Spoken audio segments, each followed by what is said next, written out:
Kung usapang bayani ang ating tututunan, sino ba ang unang pumapasok sa inyong mga isip?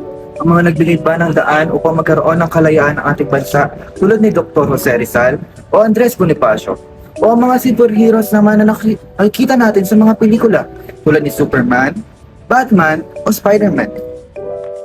Kadalasan, ang tingin natin sa mga bayani ay ang marunong lumaban, may kapangyarihan at higit sa lahat may tinataglay na katapangan. But let's rewind a couple of years kung saan ang ating mga heroes for today's video ay mas lalong nakilala at higit sa lahat ay napahalagahan ng ating video. Well, kung tutuusin ay hindi rin naman sila makikilala ng heroes dahil hindi nga sila kilala. Kung kaya, mas mahal tulad natin sila sa mga sidekicks o partners sa mga bayani natin noon. Hindi dahil maliit ang kanilang gawain, bagkus iba ang kanilang larangan. Healthcare, healthcare, healthcare. Ano nga ba ang healthcare? Ito ang kilos at pag-unlad ng ating kapakanan ng buong katawan. Mula pisikal, mental at emosyonal sa mabuti at healthy na kalagayan, kapag may karamdaman, ang healthcare ang kilos ng pag-iwas at pag-resolba ng sakit. Sabi nga ni Queen Yasmin, mananatilihan panghabang buhay, iingatan at papahalagahan. O yan. Sa madaling salita, ito ang ibig sabihin ng healthcare. Kailangan mo pangalagaan ng iyong kalusugan dahil mananatili at panghabang buhay. Kilala natin ang mga doktor, nurse, at therapist.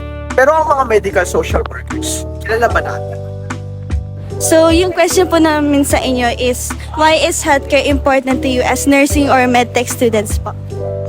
Kami po as a medtech student, very important po yun. Lalo na kami yung nagda-diagnose ng mga lab results like sa urine, blood, or kaya sa sputum, ganon. Ito namin sa amin yung healthcare kasi sa sarili namin, as a medtech, so kailangan mong maging sa sarili mo maging healthy ka para mas maalagaan mo yung magiging pasyente mo. Bale, bakit nyo po pinili yung course na to na connected sa healthcare? Not because this is what I want.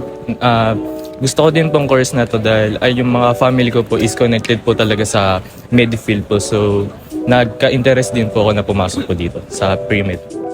Tandaan, sa mundong patuloy na umuunlad, hindi dapat maglaho ang social workers, lalo na sa larangan ng healthcare. Hindi lang dapat doktor at nurse ang binibigyang pansin sa larangang ito. Ang medical social workers ang nagsisilbing tulay sa pagitan ng social needs at medical needs ng isang individual. GLC Group 1. Hanggang sa muli nating pagkikita.